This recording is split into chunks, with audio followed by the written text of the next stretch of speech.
dificultades o problemas que tienen que ver con la salud mental no son el resultado de la hora, sino de un proceso, por así decirlo, histórico. La pandemia ocurrió entre el 2020 e inicios de 2023, o sea, como escenario global.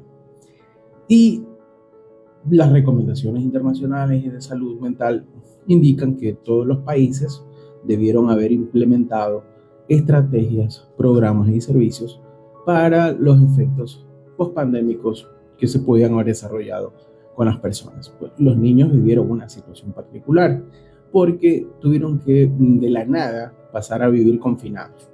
Y si el confinamiento implica que tú dejes de jugar con amigos, que pases encerrado, que se aumente el juego a través de la conectividad y que algunos niños además vivan mucho tiempo acompañados de situaciones de violencia en la casa, pues tenemos un efecto negativo a corto y mediano plazo que requiere una atención posterior a que luego haya terminado la pandemia.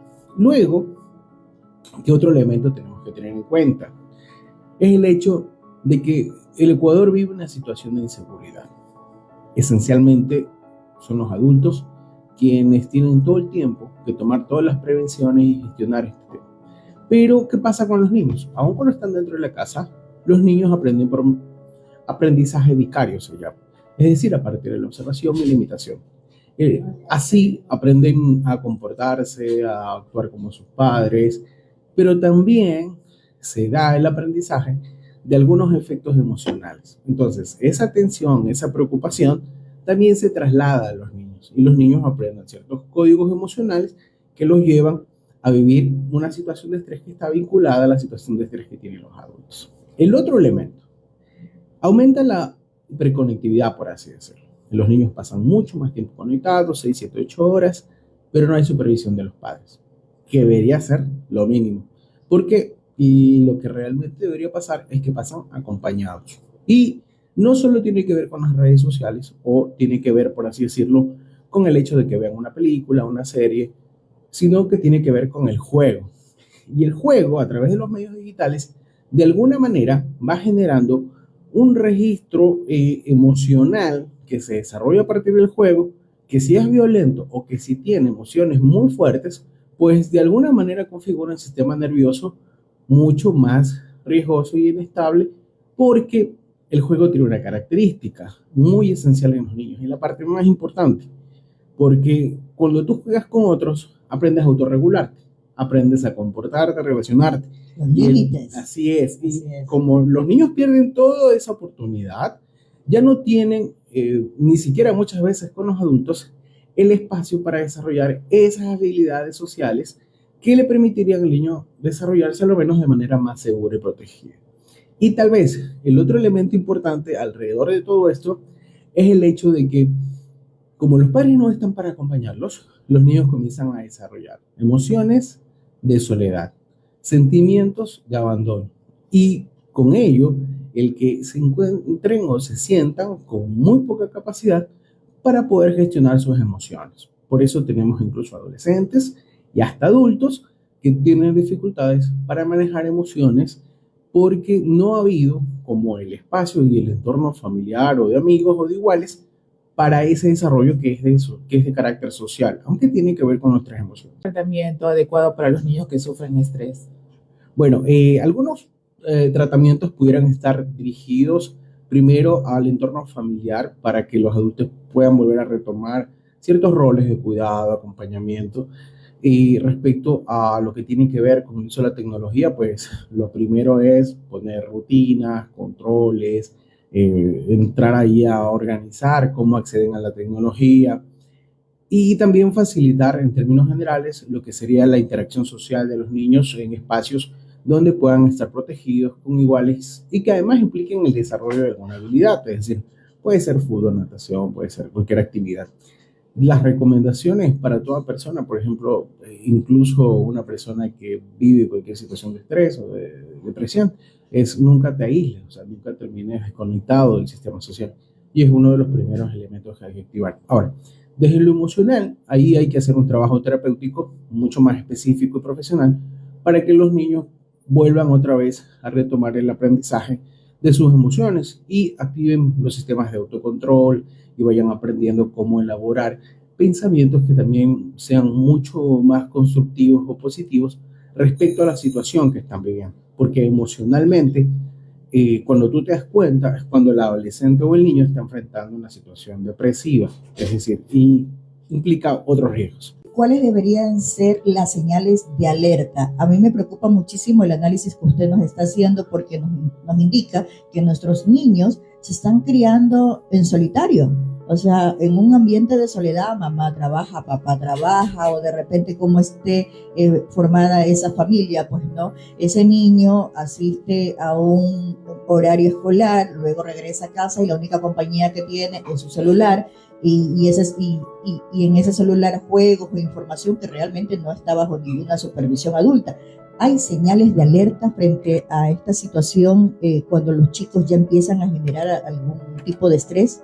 Sí, lo primero es revisar todos los cambios de comportamiento que pueden ir variando y que muchas veces nosotros creemos que responden al desarrollo, es decir, que también ocurre, pero hay que tener como la precisión de cuando se da un aislamiento, se pierde la comunicación, está irritable, deja de hacer las cosas que le gusta hacer.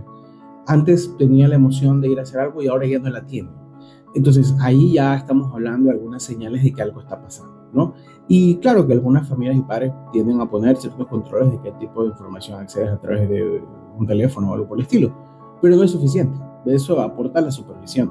Entonces, algunos contenidos requieren que el adulto se los explique, los medie, le diga por qué ocurren esas cosas.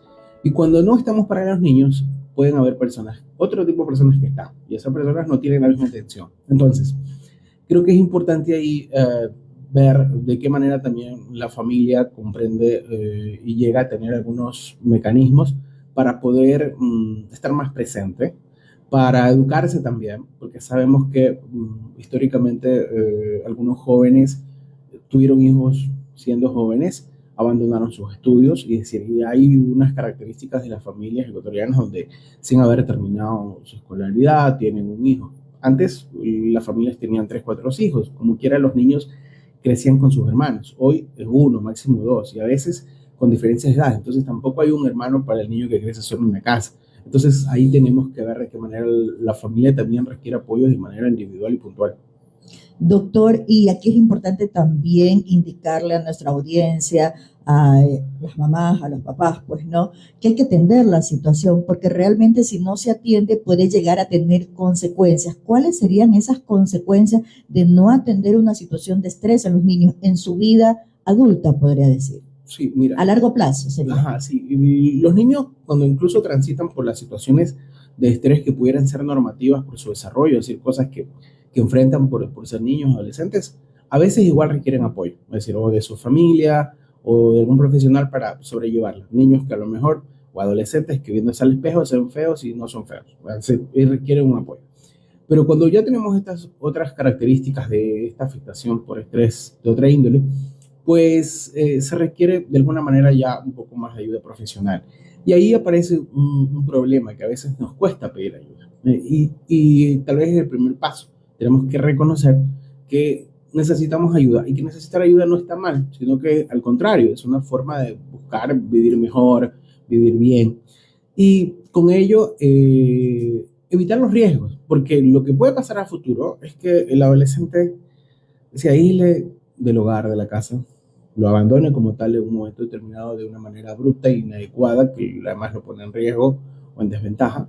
También tenemos el hecho de que emocionalmente viva situaciones de depresión, de ansiedad, de angustia, que pudieran ser críticas, por los cuales tempranamente a lo mejor tiene que iniciar un proceso de terapia más fuerte, vinculado a otro tipo de problemática, iniciar el consumo de sustancias sujetas a focalización, o tener algún tipo de acercamiento con ellas, iniciar una tendencia por el alcohol, por el tabaco, producto de la ansiedad. Y no solo eso, sino que también vivir dentro de espacios o entornos de alto conflicto familiar, porque la violencia también caracteriza muchas veces algunos hogares de nuestras familias ecuatorianas, porque también es un patrón que se va reproduciendo históricamente. ¿El bullying también puede afectar a los niños? Sí, el bullying tiene una característica muy particular, porque además afecta directo a tu identidad, por lo que sea. Entonces, automáticamente tú te comienzas a sentir agredido, aislado y menos que las demás personas. Y el solo hecho de compararte probablemente ya te pone en situación de desigualdad. Es decir, hacer una comparación no es saludable, ni es bueno, ni tiene sentido. Y eso, por ejemplo, es algo que tiene que comprender el niño, el adolescente. Ahora, si además de eso te hacen sentir mal, porque te dicen eres feo, negro, azul, lo que quiera, es decir, tus emociones se ven comprometidas, tu motivación, es decir, todo lo que tiene que ver en cambio luego con proyectarte a futuro, que te sientas capaz, que reconozcas tus habilidades, que te sientas seguro, es decir, por eso es muy importante el trabajo en la conciencia de sí mismo y el trabajo en el reconocimiento de tus habilidades y autoestima, para que luego cuando tú te tienes que proyectar a algo en la vida te sientas seguro de poder hacerlo. Cuando no hay eso, cuando no hay esa base, tu conciencia o tu identidad está desestructurada, está fragmentada, por así decirlo. Y la violencia, sea en el entorno escolar o sea en la familia, pues produce siempre este choque de separar tu capacidad cognitiva de tu capacidad afectiva, ¿no? Es como que se rompe. Y al contrario, la salud mental y el desarrollo saludable de las personas deviene justamente de poder funcionar desde lo cognitivo y lo afectivo, para que tú tengas la facilidad de que tus emociones a nivel de pensamiento encuentran un pensamiento constructivo, positivo, y luego pues actúas y te mantienes con un comportamiento que es esperable, saludable y que te ayude en el futuro. Doctor Carrillo, ¿la música también la podemos colocar a los niños que sufren así de estrés? La música es importante, de hecho podemos aprender mucha de ella. Depende de qué escuchamos. Claro, ¿no? música de relax. Sí, creo que no está mal. Incluso yo creo que... O la música que es para niños. Porque a veces lo he hecho. O sea, tú puedes utilizar la peor canción para un aprendizaje. O sea, el punto es que tiene que haber un adulto que media ese proceso. Porque es ir discutiendo lo que pasa ahí. O sea, si están hablando de una mujer, de un hombre, de un hecho como tal, de ciertas características, pues hay que hablarlo. Y ahí la comunicación también es un elemento clave para asegurar que esas expectativas no estén desorientadas, para asegurar que los adolescentes encuentren en la comunicación una solución de sus problemas, ¿ya? Y los niños también, porque si no pensamos que la comunicación solo es un acto que tiene que ocurrir por obligación y porque estamos presentes, y no es así. Doctor, finalmente, niños, adolescentes no se manejan solos. Siempre hay un tutor, siempre hay una persona, un adulto responsable, y muchas veces estos adultos no queremos reconocer que es necesario pedir ayuda, que algo pasa con nuestros hijos. ¿Cuál sería su mensaje para ellos? Bueno, a las familias como tomar conciencia de que muchas veces sus hijos necesitan una ayuda adicional y las familias también, y que los profesionales de la salud mental pueden estar para brindar ese apoyo. Ahora, tal vez el llamado más importante es a cumplir con esta deuda que tiene que ver con las políticas públicas, es decir, de fortalecer las políticas de salud mental para que los ciudadanos y las personas realmente tengan un acceso digno y real respecto a poder contar con este servicio, porque siempre hemos pensado en la salud desde la atención médica, ¿no? Y ya tiene sus problemas. Entonces, la salud física. Ajá, sí. Lo que el médico nos da, que tiene que ver con lo físico y todo eso. ¿Y qué es lo que pasa? Que ya tiene sus dificultades, pero ¿cómo pensamos ahora en garantizar esta salud mental, esta salud que tiene que ver con el psicólogo, con el terapeuta, con la persona que de alguna manera te acompaña en el desarrollo de tu ámbito personal? Al fin y al cabo, ¿qué es lo que decíamos? Que las personas se desarrollen positivamente. Por eso no va a ocurrir si lo dejamos solo al acto de relacionarse con todas las situaciones además que tiene el país. Debe formar parte de las políticas públicas y del cumplimiento de esas políticas.